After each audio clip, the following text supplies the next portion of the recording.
Go. Hello, my name is Brad Bodnerchuk, and welcome to the Half a Dozen Hospitality Podcast, where we discuss everything hospitality, from the food on the plate to the teams that make it happen and the community that drives this industry forward. On this podcast, we sit down and chat with some of the most exciting, inspiring, and innovative minds that make up one of the most dynamic industries that there is today. And today, I have the pleasure of sitting down with 2/3 of Team Poquito. You got it. Jenn and Luc. Welcome to the show. Thank you. Thanks. What better thing to do on a Friday before service? Just chill out and do a podcast. It's perfect. Or before picking up your daughter. Exactly. Welcome to the show. Thank you guys so much. I say this on the show all the time, and I mean it from the bottom of my heart. The most valuable thing that we all have, in my opinion, is time. So thank you guys so much for giving yours to me and this project. And generally, I start off the show the exact same way every time. Okay. But I want to mix it up just a little bit today. When I first walked in, I knocked on the door because the restaurant was closed. We're locked, so no one can get in. And Luc lets me in, and I have my Rubbermaid full of my gear. And his first question is, "What do you got for me?" Probably thinking it was like chanterelles or something food related. And I'm like, "No, it's Brad with the podcast." And he's like, "Oh man, I totally forgot," which is cool, and I get it. And then after a few investigative questions, I come to find that this isn't just the one thing that you do. So take us through what a day just in your life, Luc, looks like in this industry right now. Like today, what did you do today? Today, I woke up at 5:30 in the morning to make it to Havana's to install a coffee machine at 7 a.m., which never goes as well as planned. And I was there till about 11:30, programming it and arguing with an electrician. But I got it done, and then back to the cafe, the Uncommon Cafe, for 3 hours of Lunch service. busyness, and then rush, push the girl out who was training today because she didn't know how to cash out. I said, "Get out." I gotta go. And I came here and met Brad. Who you thought might have had food in his Rubbermaid, not. I was hoping. And then Jenn, bring us up to speed. Yeah. What is a Friday like in your life? Fridays in my life. So outside of Poquitos, Lisa and Luc obviously have the Uncommon Cafe. We all together have Poco Común coffee roasting, but I'm also an interior designer and I do sort of media work as well. So Okay. I'm just catching up on some design clients and pulling some tiles today, and a couple of blog posts going on, and then printing menus because we've changed up our menu for here a little bit. So just gonna go pick those up and bring them back for dinner service, and here we are chatting Wow. away. Crazy. Is this the reality that needs to be this industry? Do people like yourselves have to have a side hustle to the side hustle? Like, is that just the world we live in, or is it possible for you three to own one restaurant and live the lives you want to live? Or is just this is the reality, man? We gotta hustle 3 or 4 projects all the time.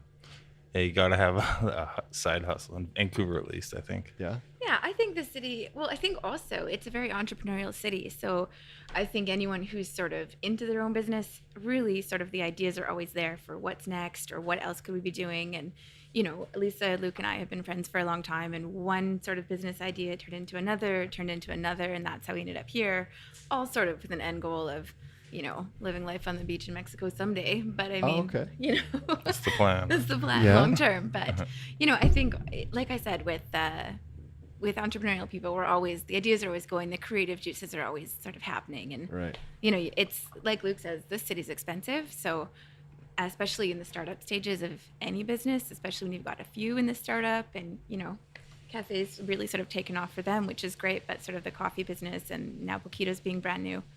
How do you know which ideas to invest in and which ones to be like, nah? Or do you have to go down the path and kind of figure it out yourselves? You just figure out what money you have, and what you can afford to But not do. even money. Like, I'm thinking like the energy for you guys. Like, even, and I don't mean this sarcastically at all. Like, to sit down and do a podcast right now, Yeah. I am truly appreciative because of the fact that there's the realities of your lives, and I'm busy too. But it's just it looks a little bit different than right now what you guys are doing. So how do you choose, like, sure, financially what you invest in, but also emotionally, physically, mentally? At what point are you like, it's either worth it or it's not. And Right. do you have to go through the process first, or can you guys now kind of smell it before you get into it? I think it depends. I think this is where the benefit of having close personal relationships with your team helps. I think that there's been times along this process that each of us have been like, "Oh my God, I'm out. I'm gonna kill you." But I think that that's sort of great when your support system is also in the thick of it with you, and especially when there's three, it does sort of help balance out those energies, and Right. you sort of have those sounding boards right in front of you and people who really get it because they're going through it with you. And I think just sort of talking together, and Lisa and Luke obviously being married, that's like a great foundation. Bringing that to the table really helps. Kind of. I just learn- listen to Lisa. Whatever she says. So Jen, are you kind of like the mediator then, like when it comes to making decisions, or do you choose sides? Do you not choose sides? Like I think three is a great idea. Yeah. I think most partnerships, most businesses that are partnerships, you should probably cut someone in for a percentage just to be a mediator, just Yeah. to kind of make the decision whether it's going to be a pink or a blue wall. Yeah. So do you find yourselves at times in this business or the coffee, whatever it is, are you kind of having to choose sides, or do you guys really dynamically work well together? I think that role of mediator and / troublemaker, I think we all wear both of those hats as it goes around. I think that, again, Lisa and Luke being married, yes, I come in as a mediator, but I've been friends with Lisa for 20 years. So then Luke can kind of step in, and, Right. Luke and I come from different backgrounds, and Lisa knows both of us really well. So she can sort of say, well, I think she means this, or he meant that. It really does. Those roles do rotate. And I think that's when it's a great setup. Does that resonate with you at all, Luke? Yeah, it's mostly me saying no. Keep it simple. So would you say that the women in your business are more of the visionaries and you're more of the one to kind of give them the boundaries to play in? Or are you just like, oh, okay, yes, we'll do that? No, I give them the boundaries because I have to think about the budget or the labor costs or the food costs, and like can't do it all. Right. And my sanity. How do you guys, my coach always asks me, like, what is my re-energizing formula? So I have to always keep in top of mind, like, what do I need to do to re-energize? So for me, it's like a certain type of music. I got to take some time to myself, meditation, something like that, or like hanging out with buddies. That usually gets me kind of re-energized. Are you guys aware of anything that works for you when you are feeling like, good God, I cannot do another hour of this? Well, we really like tequila. That's Yeah, why okay. this business works for us. Yeah. Okay. So tequila. Tequila And and we sleep. Yeah, sleep when it can come. And Yeah. then I think we sort of try to have vacations. I think we all sort of recharge on the beach. Our travels to Mexico kind of are what inspired. Yeah, we travel together. Yeah. Oh, cool. Yeah. So Really it's actually 2 weeks before we opened, we were in Mexico. Amazing. Research and relaxation and sort of Research. Yeah. Yeah. As far as the CRA is concerned, research. Yeah. yeah. Do you, sorry, finish your thought. Yeah, so it's just sort of looking forward to those goals, and we sort of always have them. Lisa's really great at sort of planning. That's definitely not my forte. Luke's always the one being like, oh, I don't know if we should do anything, but Right. Lisa's the one like, okay, if we plan it, these are the steps we take, and I think it always keeps that carrot dangling in the not too distant future, and I think that really helps. That's cool. What is Lisa? I've never met Lisa. So what is her background, like ethnicity? Where is she from? Like her family from? She's from Surrey. From Surrey. Okay. So is her like where is her where are her grandparents from? They're Not Mexico. Not Mexico. No. Okay. The They're- reason I ask is, shout out Surrey. The reason I ask is, how important is that for you guys to, in all seriousness, to take those trips to Mexico when you want to have a Mexican restaurant? Because you're three visibly Caucasian people that are cooking a cuisine that isn't traditionally to your heritage. Right. So how important is it, do you guys think, to go and immerse yourself in those spaces, in those countries, taste those foods, smell those smells? Well, I think it's pretty important because you don't want to come off as like just like a poser, Right. basically. Like Right. you walk in a Japanese restaurant and it's a bunch of white dudes. You hope that they've gone to Japan or Studied under someone. figured it Training. out. Not, Yeah. not just like, hey, I saw Poke once. Let's do this. Does that intrigue you guys? Do you really look forward to immersing yourself in places and traveling and learning? Yeah. Is that a big part of why you do this? Yeah, and when we travel, I think this is something I've learned from Lisa and Luc is we're not going and staying, in the heart of a big city at a resort, getting your all-inclusive scene on. That's not how we do it. We rent houses, we're meeting locals, and really sort of taking that influence of where we're staying. And again, I think because we're looking to eventually sort of hopefully end up down there, we're really sort of looking at each place we go and thinking about it as how do the locals live here? How could we or do we fit into this situation? And what can we learn from it? And then bring that back. That's cool. What did you bring back from this last trip on this project here? We're sitting in Poquitos Cantina on Kingsway. Tequila? Like was there a certain brand that you kind of came to understand that you didn't know before, or? Our last few trips has been mezcal, mostly mezcal tasty, but this time we brought back tequila. Yeah. For those that are ignorant, and I'm a bit ignorant when it comes to my alcohol, for the listeners and myself, difference between mezcal and tequila for a layman is? Mezcal is like a smoky, it's more like I wouldn't want to say moonshine, but it's got more punch than in flavor than tequila. Okay. I think people think they're more similar than they are. If you were to take a shot of each, you would. Oh, really? They're pretty clearly different. Right. Yeah. But am I going to get more messed up on 3 mezcal cocktails than I will on tequila cocktails? No. Same percentage. Right. We can party them. You can try. No, I was telling Luke I haven't had a drink in 3 years, so I'll let you guys do it for me. Besides tequila, what else did you guys kind of take back for this project specifically? Anything tangible or any new ideas? I think from a design standpoint, we went somewhere we hadn't been before in Mexico to the island of Holbox. And I think, like, for me, being influenced by what I was seeing and what, from an interior design perspective, what was going on there, like little details like the rope wall that we have in here and some of the color palettes and simplicity of just like a single cactus on the tables. I think a lot of that resonated with me as opposed to some of the places where I've been in Mexico before. It's very loud. There's an overload of color and pattern, and it's great. And I love that too, which, maybe my taste normally tends to lean towards. But with this place, really kind of taking that simplicity and just focusing on the details as opposed to overboard. Cool. So Jen's got the design on lock. Luc, you're doing coffee machines and running 18 different businesses at the same time.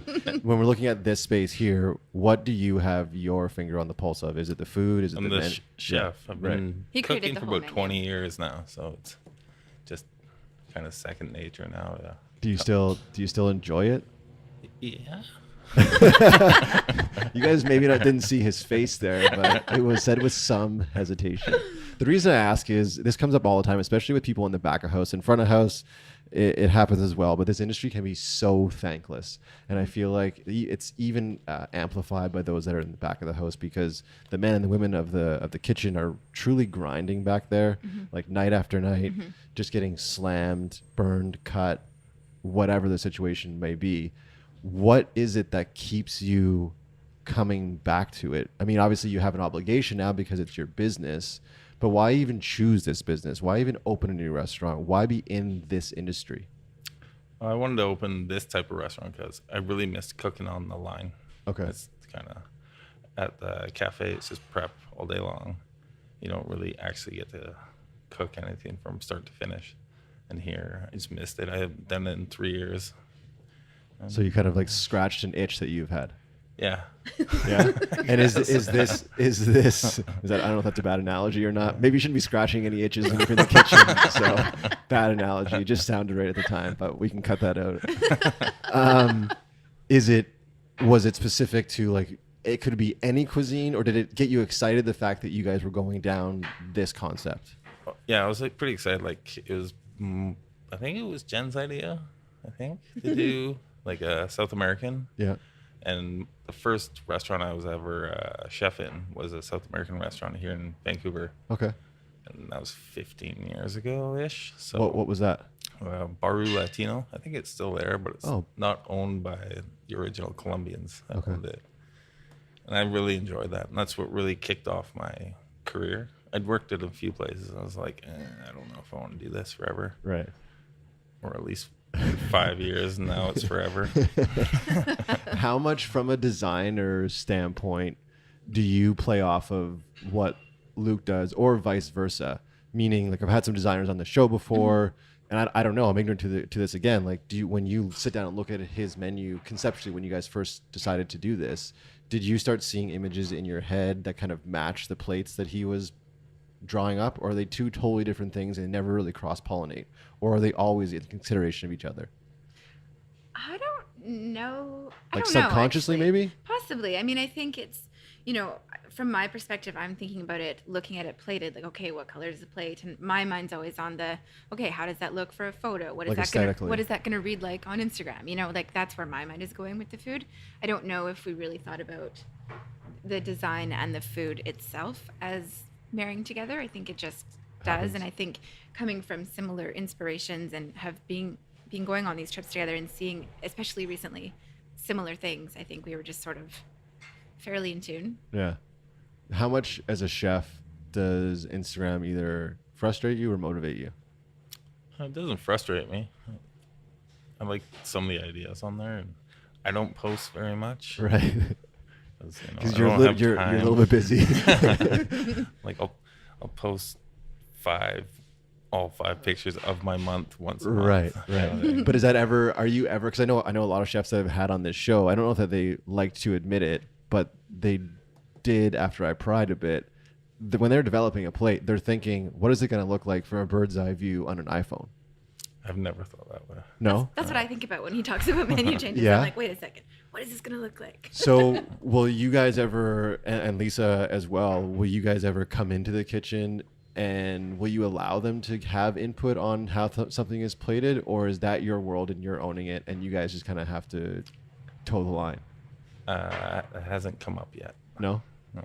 So you're happy then, Jen Luke and just- Lisa, with the presentation and how it kind of speaks to the brand. And because I just think this stuff is, I personally think this stuff is so important. Like when you walk into a space, Yeah. everything should speak to the The same brand, vision, yeah. right? Yeah. And if it's disjointed at all, I think consumers now are so educated, they can smell it Yeah. like right away. Yeah. And like you were saying earlier about like a Japanese restaurant that has a bunch of white guys that have never been to Japan, it comes off insincere and phony. Mm-hmm. So when I have like a grilled cheese sandwich at a Mexican restaurant, I'm just like, what did they like? It doesn't really, do you know what I mean? Or if it's like white tablecloth, but I'm eating tacos, Right. You know what I mean? Yeah. And that's very extreme. But I think now in this industry, restaurateurs, chefs are being very cognizant of what that user experience is, from everything from like the napkins they purchase, the plates the food is on, the color on the wall, all those things. Yeah. Do you guys feel like that's accurate, and has it changed, or do you think it's always been that way? We're just hyper focused because everything is so visible now. I don't know if, from my perspective, although Luke would know a lot more than I, he's been in the restaurant industry obviously way longer. I don't know if there was always that connect because it wasn't as important. People were going to restaurants to have their experience of dining and then have their experience of eating. But I don't necessarily think previous to the last 5 or 10 years, there wasn't so much of a focus on how does this all work together and what is it going to look like. Right. I think the focus on aesthetics of everything has come more into play. And I think when you're focusing on aesthetics of how it looks just in front of you versus how that's going to look in a photo, so much more comes into the thought process with that. So I think that, in my opinion, is a bit new. Uh-huh. What are your thoughts on that? Similar, new-ish, or has this always been the case? I've never tried to make ugly looking food. Yeah. Yeah. No, but as far as like, do you, when you're sitting down and conceptualizing a menu, are you thinking about, okay, this is the name of the restaurant, it should speak to this, or like this is the colors on the wall, it should speak to this, or are you just like, I'm gonna make an awesome dish, period? Well, I try to make an awesome dish, period. But I guess I can't say if I thought about the design of the place while I was coming up with the menu, but it just kind of worked out. Yeah, I think it's kinda, interesting. I first time I've actually asked that question on the show, and I wonder if subconsciously people like you that are creating menus and people like you that are executing design, if that is maybe playing a role subconsciously. You're not even really aware of it. It's not a conscious decision that Right. you're making. Sorry, go ahead. Well, I think that because, especially being a small business, Luke did most of the renovations. Like as much as I had my grandiose design plan. Right. That was all come up with in dialogue with Luke and Lisa, and all three of us really were putting in our legwork. But Luke is taller and stronger, so therefore he got we got most of the craft jobs of the renovation part of it. So I think whether or not we were cognitively thinking about it, we were all like, when you're small and you're doing it yourself, you're involved in every step of the process. Yeah. And so I think those influences, whether they correlated or not intentionally, you know, It happened. It just happens. Yeah, I like that. For those listeners that aren't local, and there are a few of you, my mom back in Halifax, shout out, mom. So this neighborhood that we're in, that I'm lucky enough to call home, and now you guys are neighbors of ours and members of this community. We are really spoiled for choice here when it comes to dining out. Oh yeah. And I won't name any names, but we know, like, across the street, we've got some amazing choices. Just up a few blocks, amazing as well. Yeah. Was this space and this community something you guys had on your radar, or it just kind of came up and you thought we should act on it? This really just fell on our lap. It was like a 3-day Are you serious? deal. Like, either Yeah. take it or don't.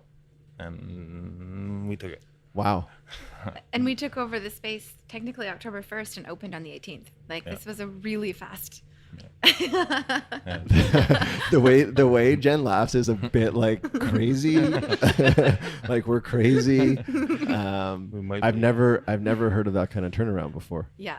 I mean, we were fortunate that this space was previously a restaurant, Right, so that right. obviously helps versus someone coming into a space trying to create an entire setup. Right. But I mean, had you been to the previous establishment, it's completely different, you know? So I think that we definitely had our work cut out for us. Yeah. The bones are the same, but yeah, completely different design. So how did that look then between the 1st and the 18th, when you're still trying to set up coffee machines, still trying to do food prep in another restaurant, trying to be a designer, trying to do social media, trying to be a mom, Yeah. trying to be a husband, and for Lisa trying to be a wife and a friend, all those things? Like, how do you, is it just you understand that sacrifices have to be made for 17 days and it's head down and everyone just goes? Yes. Yeah. I think this is like the test of a strength of friendship, you know, and relationships, right? When you can just know that Hell yeah. I hate you today, but I love you forever kind of thing. Right. And you get through it. I thought it was putting up I thought it was putting up a tent. I didn't think it was opening up a restaurant in 17 days, but kudos to you guys.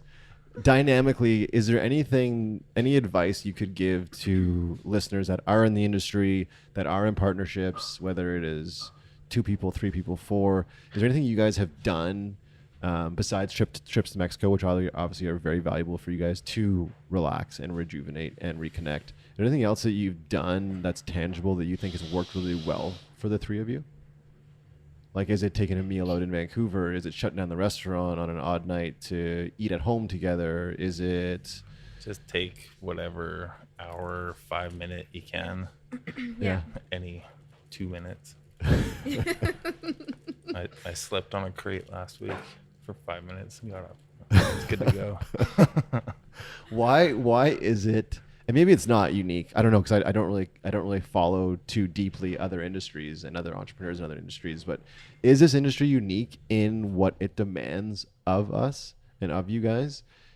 Because when people walk through that door in 30 odd minutes, and hopefully there's a lineup and they just spend a ton of money, they have expectations. Yeah. Right? They expect the place to be clean, everyone to be smiling, the food to be hot and Yeah. tasty, seasoned well, all those things. Yeah.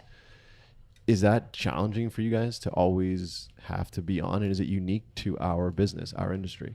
I don't think it's unique to this industry. I think that's every service industry.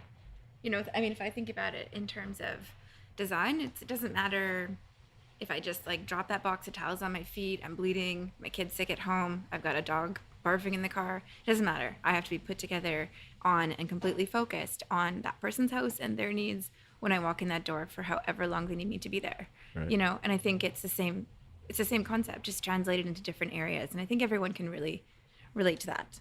Do you feel that way back of house? Like when a shift starts and the door is open and you hear the first table get seated, are you like, okay, it's on and I have to show up? It's like game mode, I guess. Yeah. Like, do you find yourself getting in the zone still? I do, yeah. Yeah? I find some other people I've worked with before, they don't get that, and I don't understand.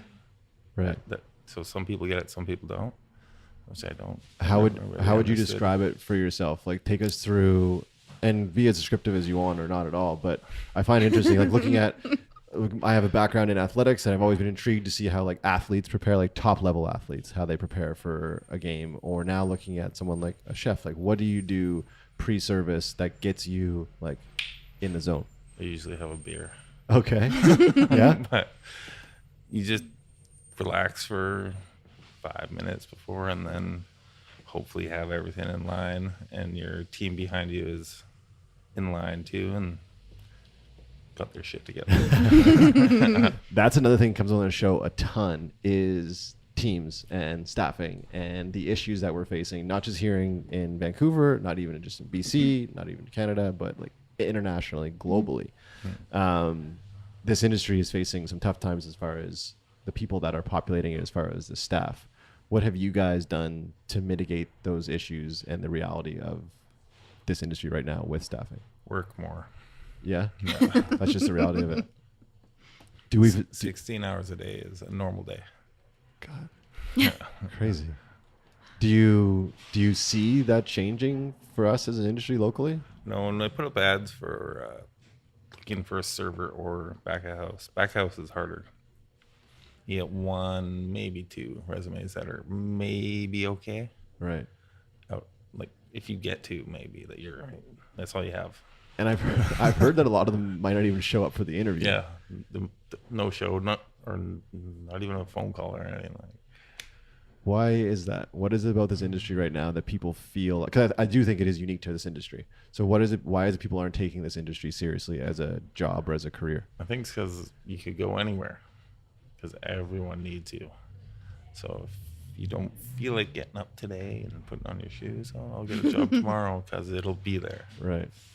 That's what I think. Do you feel like the money could be better? And the reason I ask is there's a big push right now from certain people in government to influence the industry in making plates more expensive for us, the consumers. So like gone are the days of $25 entrees. We're talking $55, $60 entrees so that you, the business owner, and the server can make better money, better margin, and everyone in the industry. It needs to be expected, because I'm going to go off a bit of diatribe here, but to do what you guys are doing and be in this business, it's not getting any cheaper, right? And people are demanding a higher quality product. Yeah. They want local, they want organic, et cetera, et cetera, et cetera. And for the most part, the businesses that are succeeding are giving that to the consumer. But what that's doing to the reality of your bottom line is shrinking it and shrinking it and shrinking it. So by teaching the consumers that, look, this is what it costs to provide this plate. And for us to be a business and to last past 2 years, we need to charge you 25% more. And do you feel like 35% more? Yeah.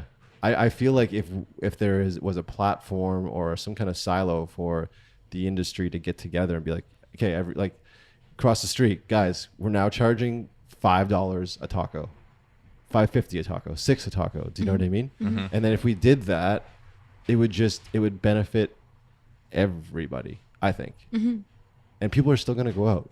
People still have to eat. Do you know what I mean? And I think what would it force upon the industry? It would make everyone step their game up, and the cream would rise to the top. So the ones that can't play and can't produce, then they will no longer exist. The ones that excel will. Like we were saying before we turned the mics on, and we won't name names, but like when a place is good, I don't want to go to a good restaurant. I just don't. I don't want to go to a good band. I don't want to go to a good movie. I want to go to an awesome restaurant. Yeah. I want to have an awesome dinner. I want to go listen to an awesome band. Like that's my expectation when I spend my money.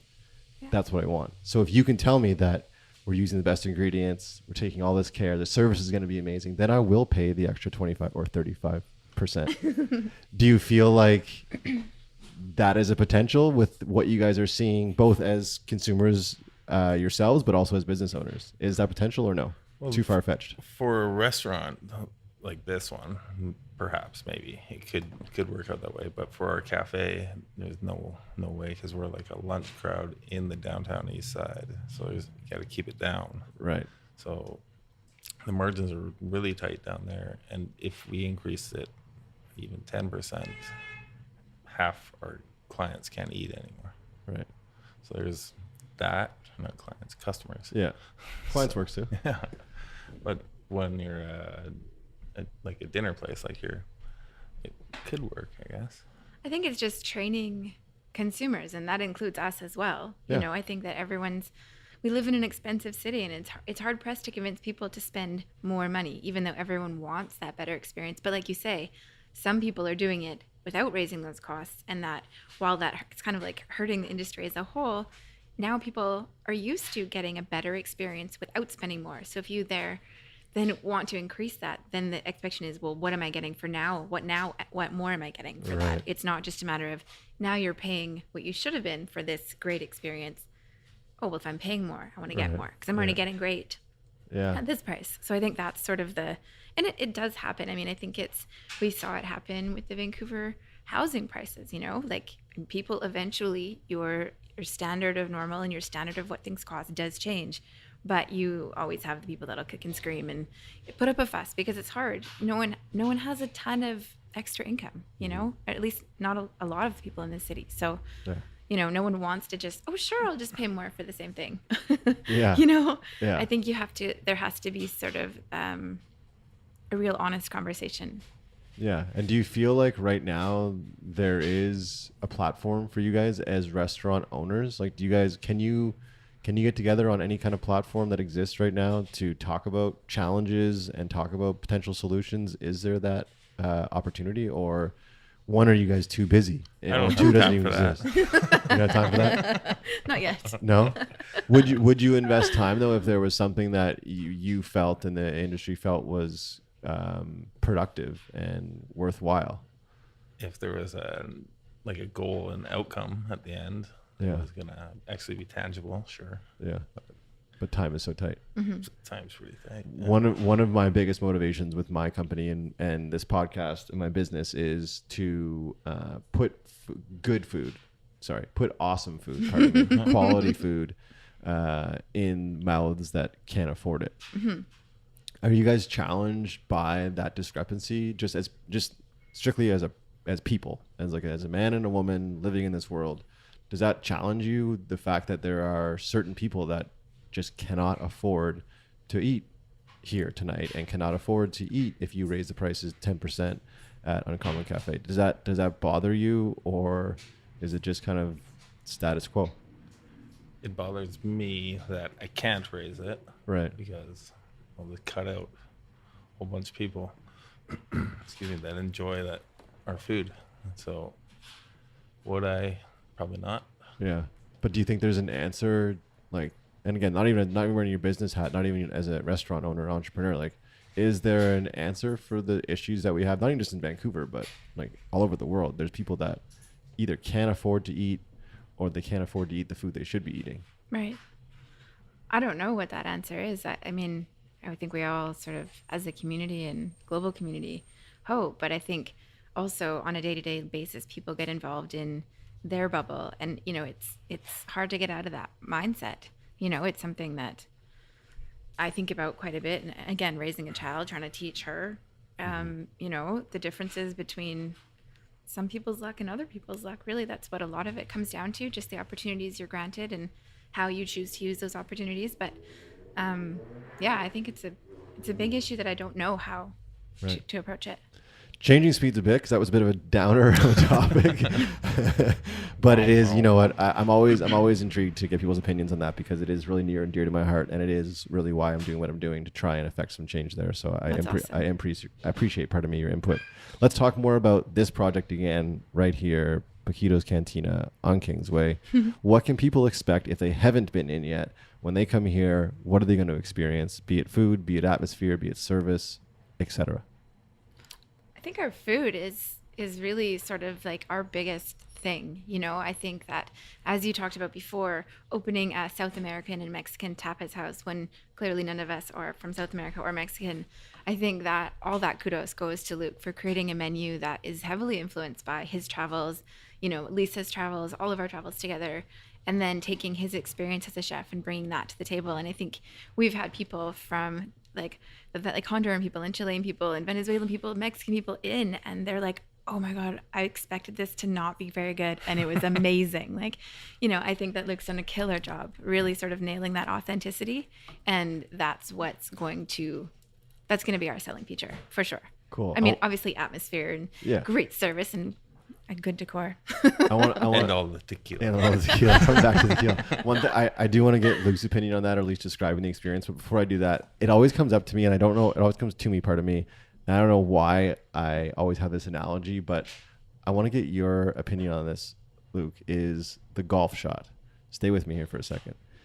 Is when you put out a plate and you see it placed in front of one of your guests, and you see them take a bite, and there is like sheer joy and surprise, and you've evoked some emotion in them that they didn't have when they first walked through the door.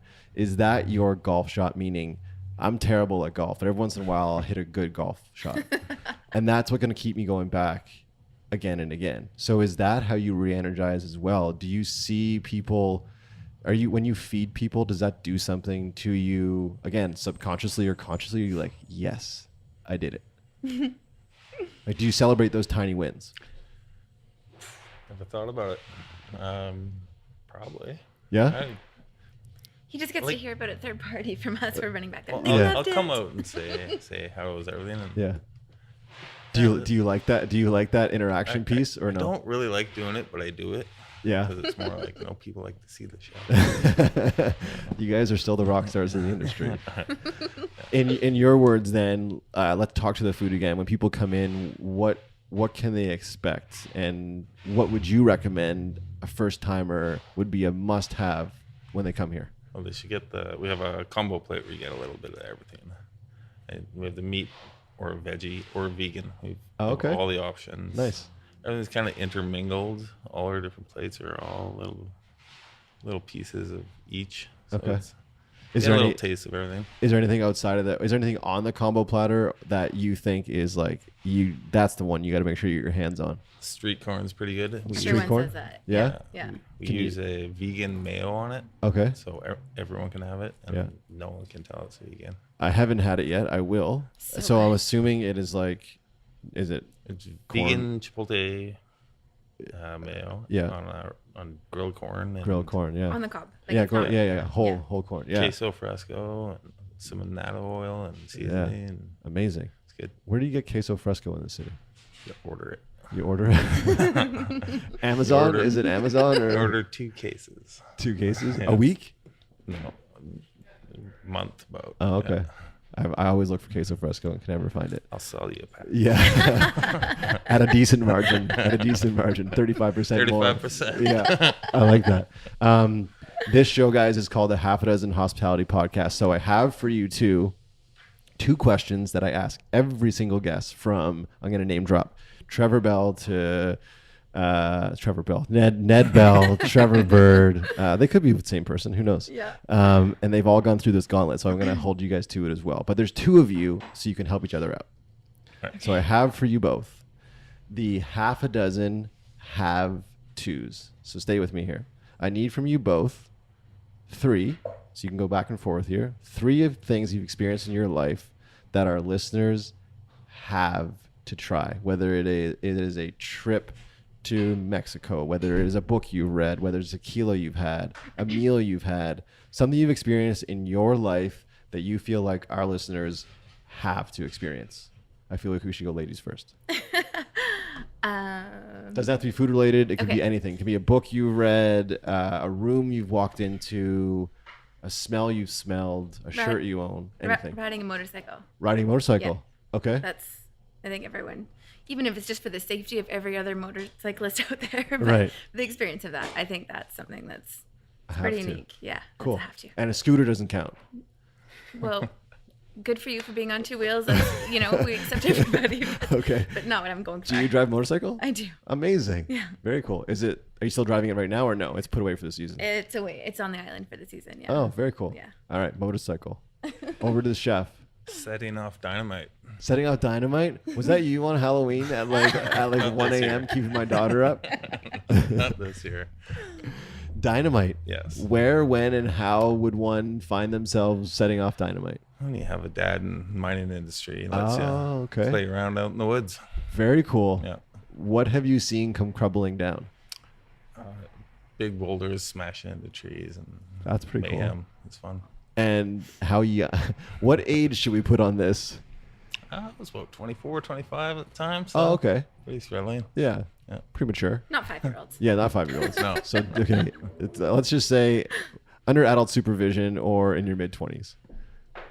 Hopefully with someone with a blasting certificate. Yes, there you go. That works too. Back to you, Jen. I'd say a trip to somewhere extremely different. Like for me, the magic trip was Marrakesh, traveling Morocco. I traveled Morocco for 6 weeks solo.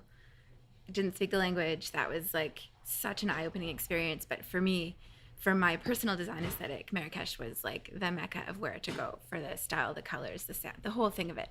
So for me, that was like a life changer. And I feel like some people's may be different, but I think that would be a pretty cool place. I can't imagine anyone not being affected and pretty blown away by that. So like get uncomfortable and then Get uncomfortable. again, get Yeah. uncomfortable. Even Yeah. more uncomfortable. Cool. I like that. And That's the pretty magic cool. that comes from that. Oh yeah. Not I don't mean just like roughing it, because you Yeah. can do that anywhere. Yeah. You know, I think camping is kind of roughing it. Yeah, totally. But really going somewhere that is a culture so different and so diverse from your own, and really being able to absorb that. Very cool. Back to you, chef. Wow. I don't know. This sounds kind of cheesy. No, but, do it. That's why you should say it. People are like, I don't want to say it. I'm like, that's why you should say it. Just like allow yourself, your friends, and like for myself, my wife.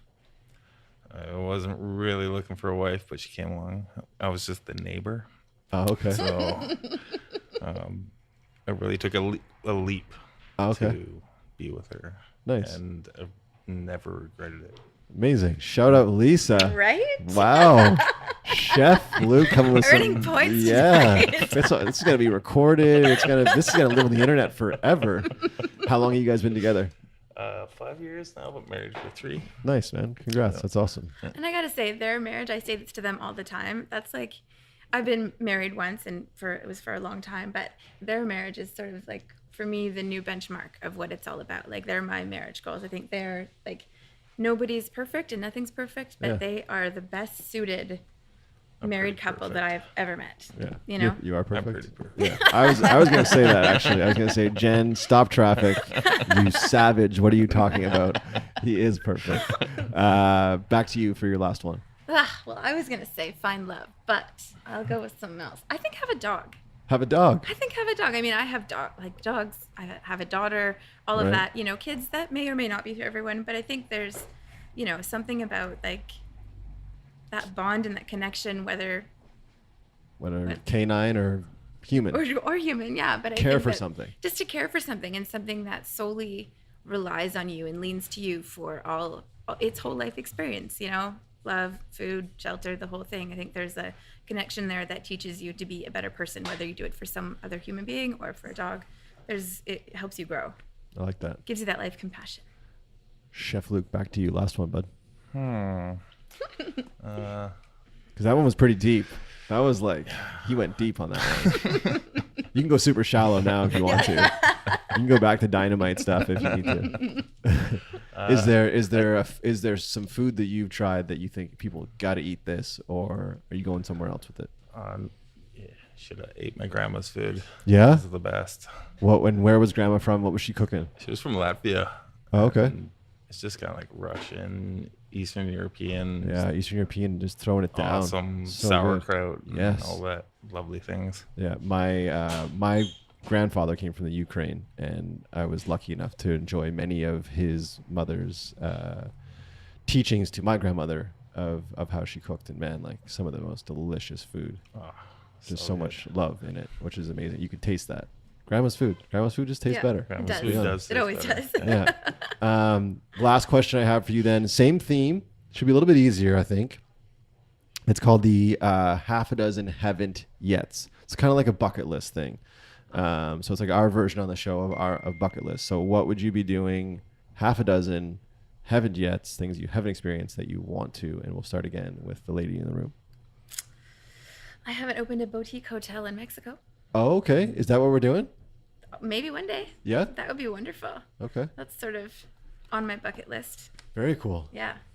I haven't built her boutique hotel in Mexico. Okay. Is he your GC for that build? Yeah, sure. Okay. Hired. Amazing. You're not busy anyway. You could do it. Yeah. Tomorrow. What do you? time in the world. Yeah. What are you doing tomorrow morning? All right then, Jen. Right back to you. Well, thanks, Luke.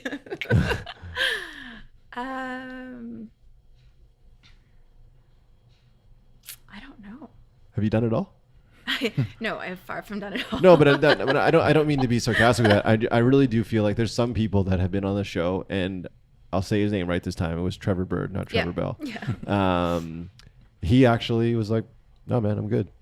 And he's just at a different place right now in his Right. life, but he Yeah, was able yeah. to say like, "No, I could die today and be happy." And I thought that was such a powerful thing to say. And maybe that Sure. doesn't resonate with everyone. Doesn't have to. Pretty awesome. But it's just where he is at right now with kind of going through what he's gone through with Yeah. his like little bit of celebrity and then Yeah. having businesses and having businesses fail and succeed and being a dad and all those things. So he was Right. able to look me in the eye and be like, "No, like nothing. I've done it all. Like I've done what I need to do," which I thought was such a cool thing. It doesn't have to be everyone's answer, but if you're That's sitting, not my answer. but if you're no. sitting there now after the boutique hotel Yeah. and you're like, you know what, that's kind of it. That's No. not a bad thing. I have a lot of things. So it's sort of just narrowing it down. Right. I think no matter what I accomplish, I've accomplished a lot of things that I wanted to in my life for sure. But I think the list is always there, and there's always more. I'd like to have a TV show. That'd be Oh, okay. Yeah. Like food related or Nope. okay, like design related. Probably. design related. Yeah. Okay, cool. I Yeah. like that. Yeah. And I'm gonna guess Luke's is he hasn't yet produced her. No. I want nothing to do with that. Back to you for haven't yet then. I haven't slept past 6 hours in a while. Oh. Really? Yeah, you got to get that sleep, dude. Yeah. Yeah. No, I Get that sleep. don't know. I'm pretty fulfilled right now. So Yeah. See, that's awesome, man. To be able to say that, like, to say that and feel that and be honest with yourself, and you're like, you know what? I'm good. I think that's a really, really cool spot. I don't really have time to think about anything else either. Right. Right. So, That's cool. Did you want to add one more, Jen? Or are you good?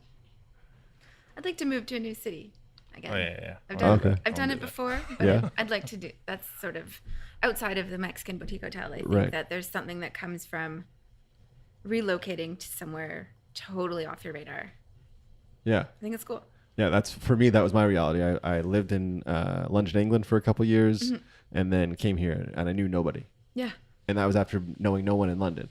That's It's just so like fun. so cool. It's so It cool is. because you can It's kind very of. liberating. It's very liberating. It's scary at times. Yeah. Because you don't have friends and a support system and all those things. But again, like you were saying, like you learn so much when that's your reality. You learn so much when you have to open a restaurant in 17 days, right? You learn so much when you literally have no time to learn. Yeah. You just I are guess it forced is, to yeah. do it, right? Cool. We did it. That's it. Yay. But before I let you guys go, I want to say quickly, although we just met, I'm super impressed by what you guys are doing, and I'm supporting what you guys do as tirelessly as you work.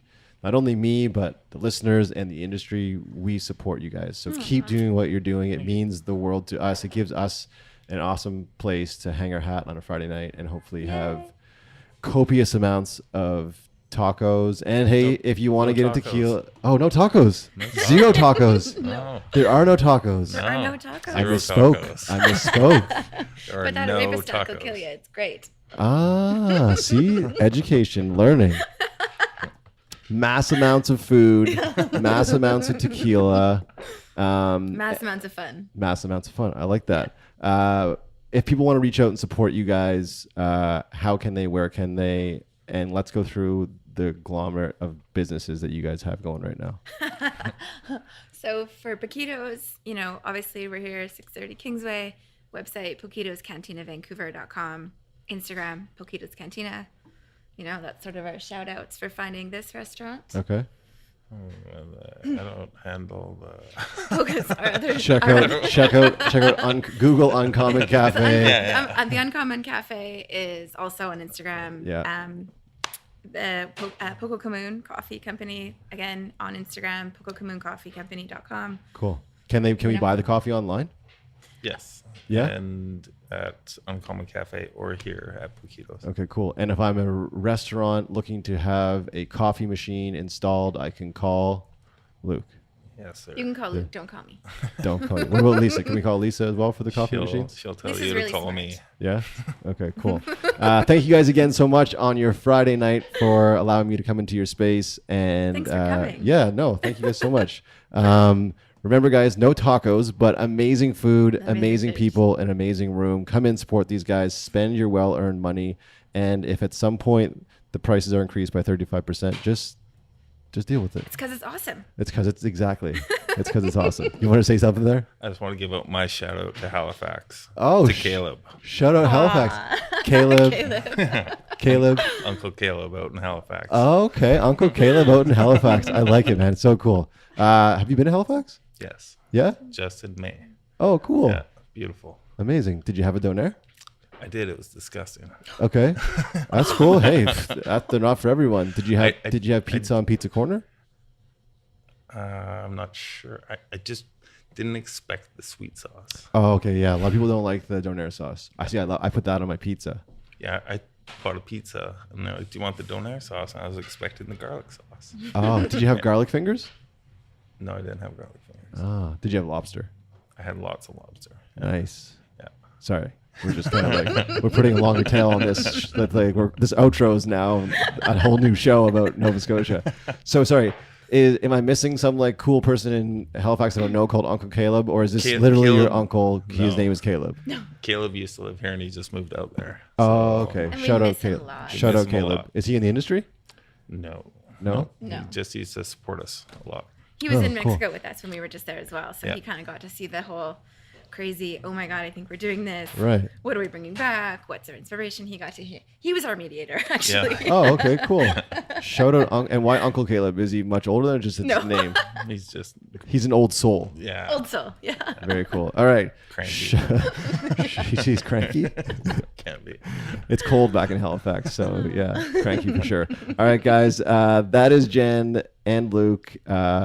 Lisa's here in spirit, I'm sure.